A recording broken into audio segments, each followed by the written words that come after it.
Excuse me, can I please talk to you for a minute?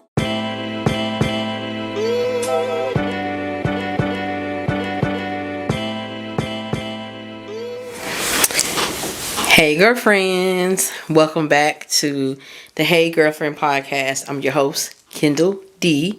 And today is going to be like a special type of podcast. This is what I would like to call free one-on-one mindset and intuitive coaching. Because as you all know, I do offer it on my girlfriend membership, which is on my Patreon platform. Link is in the description. And you just go there, click on it, see the third tier and down. I do coaching in the Patreon Messenger only, starting at $30 a month. And then I have other packages where you can do coaching calls, either one or multiple coaching calls in a month. So check it out, read all about it in there. Or if you're on my Instagram, you follow me on my Instagram page, I've been there girl too, then you'll see that I have a highlight in there that says one-on-one coaching, and it gives you all the details and the link to one-on-one coaching. You can check that out as well and read all about it there. So this is something I just decided on a whim to do. I'll start like periodically posting a question sticker like this one in the Instagram story. Well, yeah, Instagram story. And when you see that, so check my stories out like often. I usually will probably post, I think I'm going to start doing that, like posting it in there on Fridays. Mostly anything I post, like whether it's voting on a podcast topic or, you know, a sticker to where I'm asking you a question, it's usually going to be in that story around Friday or Saturday. So check it out. But yeah, this is like a free one-on-one mindset and coaching session for each person I'm going to go through.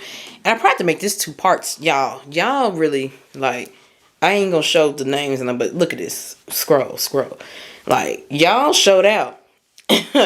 And so, yeah, I'm going to answer these and give my advice. And keep in mind, this is like, I'm going to keep it as individual to the person that wrote me. But keep in mind, I don't know your past, your history, or nothing. I'm going to give you advice best as I can based off what you've told me on the little sticker. So, yeah. Consider this like free coaching. So let's get into it. So I posed a question in the story. What is the hardest thing about dating for you? And we're going to start at the first one. I'm just going to go down the list in no particular order. Yeah, basically. How I want to do this. Let me go back. Click on that. Okay. And all of these are going to be anonymous. I'm not saying any names, showing any names or anything. All right. First one. Trusting them with my vulnerability. So, my advice to this person is trust is earned. It's simply put. And that means trust all around. Now, usually when someone says they have a hard time of trusting someone with something like that, they may have like some wounding around when they were vulnerable a time before and someone just betrayed them or it didn't work out. So when you have that deep wounding of, you know, I'm afraid to be vulnerable because at one point in time it wasn't received well. At one point in time I was hurt. At one point in time I was betrayed. And so now you're afraid it's going to happen every time. And you may have built a wall up. You may have grew a little cold. You may not understand when it's time to be vulnerable. Something like that. My advice to you is to first honor yourself and your vulnerability. Be self-compassionate with yourself. Understand yourself. 2, take your time with someone and show them small bits at a time.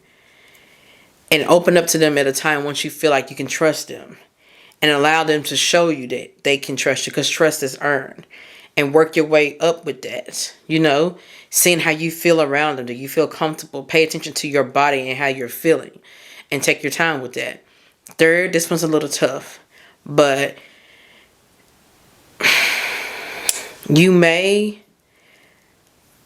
there's a risk. And there's always going to be a risk that you're vulnerable with someone and then it doesn't work out. Or then They may even betray you, or something may come up. There is a chance of that happening, always. You really cannot get away from this. I know that's originally what made you afraid to be vulnerable, but you have to understand that that is always going to be a risk. So it's best to learn how to handle yourself when it does happen, so that you can feel, I guess, brave enough to risk being vulnerable. And also, say if it was good at first with someone, you was being vulnerable, and then it may have changed, that still doesn't take away from their experience, and that still doesn't mean that you should not have been vulnerable, you know? That's still a chance to where you at one point had that, and it's okay.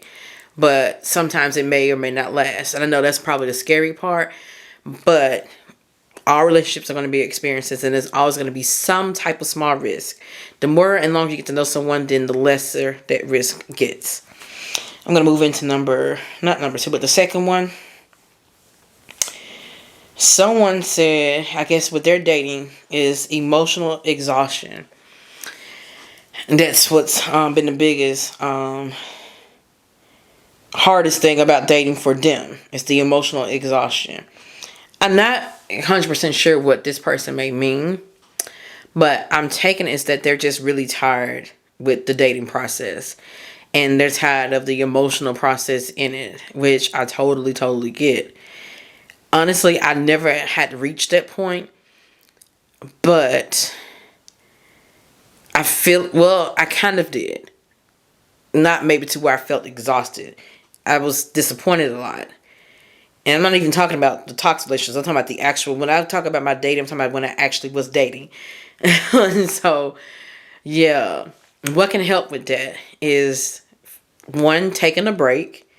Take a break from dating overall, altogether. And just really find how you can kind of pour into your life, enjoy your life, enjoy life again. 2, with dating, what could help is to practice not attaching so soon.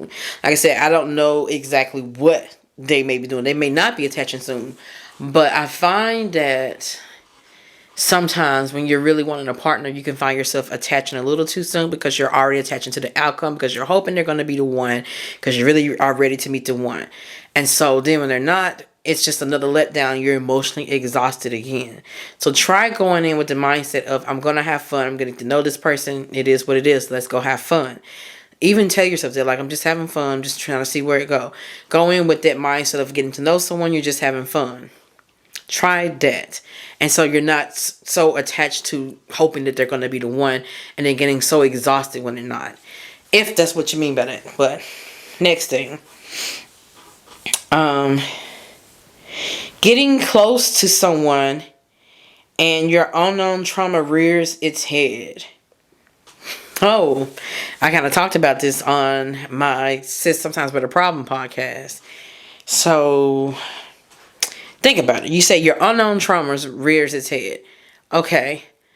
That means you didn't know it. And once it does, I'm guessing that you're probably afraid that you're going to run somebody off, or you're going to, not do well with that, or it's all boils down to being self-aware. That's tip number 1. Be self-aware. When it does rear its head, realize, okay, am I reacting to something currently right now, or is it a little bit of my trauma mixed in there with it? And once you become self-aware of it, you can start to work to change that. And you can even open up to whoever you're dating, or your partner, if they're your partner at that time and you're close to them. You can say, I realize I responded this way, and it's because of this, and I'm realizing it's some trauma. So I'm working on it. And then actually work on it, because you're actually being upfront and self-aware about it. So that's really all it boils down to. It's just communication, being honest about it when it happens, and welcoming the growth. If that partner or someone calls you out on it, so to speak, not really call you out, but if they say they notice it, or if you're noticing that how you're behaving is hurting them, or whatever it may be. If you're noticing something's going on, then take the time to see if this is something from the past coming up and it's in the present. And just be self-aware about it. All you can really do is just be very self-aware about it and make it your duty to work on it. And let your partner know about it. So, yeah. Someone said that their hardest thing with dating for them is being incompatible with so many people. And honestly, girlfriend, that is a hard part of dating. There's nothing much you can do about that. Really. I know the thing is, try not to be disappointed about it, because there's going to be more people than not that meet your standards. There's going to be more people that don't meet your standards than do meet your standards, what I'm trying to say. And so, if you're incompatible, then you're just incompatible. And you have to just keep it moving. I mean, yeah. There's nothing more you can do about that. I don't really have much to say on that one. But I know it's hard. I guess to ease the hard part of that, of being incompatible with so many people, is just to... You know what? Actually, maybe do a little more self-discovery. Now that I think about it, because I thought the old me would have thought that I was incompatible with my now husband. And it's because he is a bit of a nerd. But I am too. And I didn't realize that. And so with a little self-discovery, I started realizing that, okay, I'm an introvert too. I'm kind of a nerd too. I'm kind of a loner too. We have all that in common. So maybe, you know, some of it may be you. You may find something compatible with that. So do a little self-discovery. You may find yourself having more to do with people. You know, don't just look at yourself on the surface. There may be some things that you can connect with other people or other things. So look into that too. They may can help.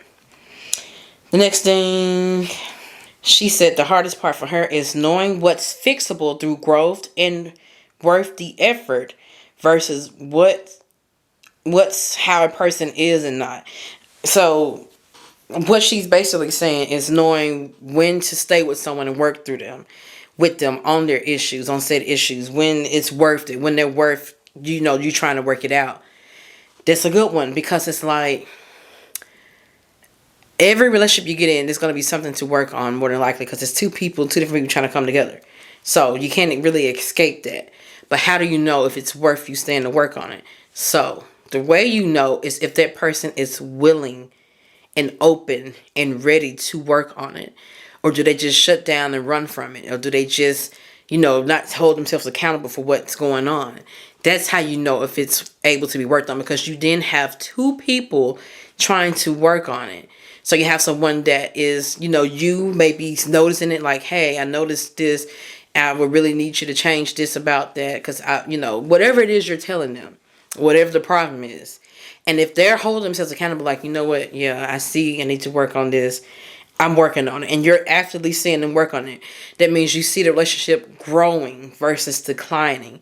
If you feel like it's growing and it's not pulling so much out of you, if it's not draining you so much, then that's how you know it's worth you staying to work on it, because you have someone that's willing to work through anything.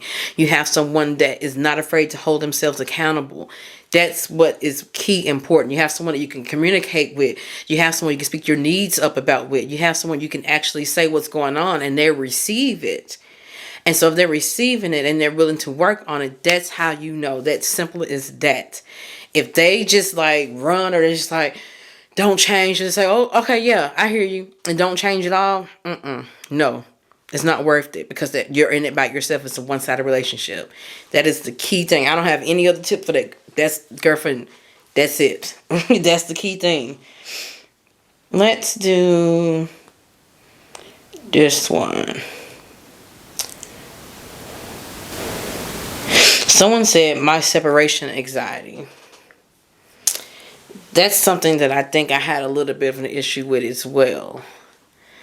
And I imagine having that, you find yourself attaching fairly early on. And so the separation anxiety is definitely some inner child wounding going on there. And, you know, you're afraid to spend time away from them for whatever reason.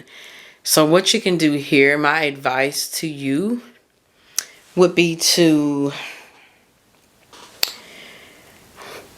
understand that time away from your partner does not mean that they are abandoning you, doesn't mean that they're going to hurt you. It doesn't mean that they don't want to be around you. It doesn't mean that they don't love you. It doesn't mean any of those things. Unless they're acting like that even when they're with you, you know. But if it's a healthy relationship and, you know, they have to make time for themselves and then you make time for yourself. I feel like if you're making time for yourself, you're not so focused on when you're separated from them. If you're actually prioritizing yourself, what you like, the things that make you happy, having your own life. If you have friends, go out with them. Even me and my husband don't like the same shows. So sometimes I'll watch my own thing. He watches his own thing in his game room. And I'm watching what I want in the bed or whatever. Or I'm in here working. And so it's like once you start having your own thing, that means that you're not so anxious over them and what they're doing. Now, it's a difference if you never really get time with them. They never really acknowledge you. They're inconsistent. And you feeling the separation anxiety come up. That's why. It's because they're not really consistent. So you got to learn the difference of if it's just how they're treating you presently, or if it's your separation anxiety because of your inner wounded child. So once you discover which one it is, then you know which way to go and how to work on it. If it's, you know, that they're just not giving you enough time, then that means you need to decide if this is someone that can be what you need in a relationship. And if not, then they're going to just make the separation anxiety worse, not better. But once you get in a healthy space and it's someone that spends a, you know, equal amount of time around you and away from you, not equal, I guess they, oh, excuse me, had a little hiccup. I'm guessing if they spend time with you and they have, you know, some time to themselves too, and it's a balance, then you can understand and you'll grow to realize that this is a safe relationship. Someone can actually spend a little time away from me and it not affect the quality of the relationship. And then it's the more and more you realize that, oh, they leave, but they're back. Oh, okay, it's this and that. You'll start to grow more comfortable. So give it time. Let's see what else we got. Okay, I like this one. Figuring out okay, they misworded, but I'm going to word it the best way I can. Figuring out if it's just an act or they are actually a nice person. Basically figuring out if they love bombing you or if they're a real nice person. Or it could be that, or it could just be that you may be trying to decide if they're a nice person. So it don't have to be exactly love bombing, but so once again, you will not know how someone is in the beginning. You have to give it time. I think a lot of times we try to rush it ahead when really it should be you should be taking your time. A lot of things you want to know, like you can't tell someone's consistent unless it's been time passed and they've shown you consistency. So it's like people are like, I just want to know if he's consistent. You gotta give it time. You can't expect to see consistency in like just a week or two. And you can, but what I'm saying is that it takes time to see how consistent they are over time to build the trust. It builds, and builds. I know maybe that, you know, if you're like me, you're used to being in them toxic relationships and it's just right away, like at the top, like right away. It's fast. No, let it build. And so if you're trying to figure out if it's just an act or if they are actually a nice person, one thing I can say is they are genuinely trying to get to know you and they're not sweet talking you, charming you. They're actually trying to get to know you and interested in who you are as a person. And they're asking questions about you and not just talking about themselves. That as well. And it's like, and it's even another plus if they are honoring who you are and they're showing that they're listening to who you are. That's also an extra thing. That's like, you know, someone can't really fake that. How to tell they're actually a nice person. And it's really just overall just time. But the main thing to look for, the main thing that says that they're not a nice person, if they're love bombing you, future faking you, talking just about the future, like, oh, we're going to be this and that and all of that, like sweet talking you, like feeding you stuff. It should be an actual getting to know someone, not someone telling about you, like, oh, you're this and that and that. Someone actually asking questions about you. That's another way to tell if they're actually nice and genuine. And then just give it time.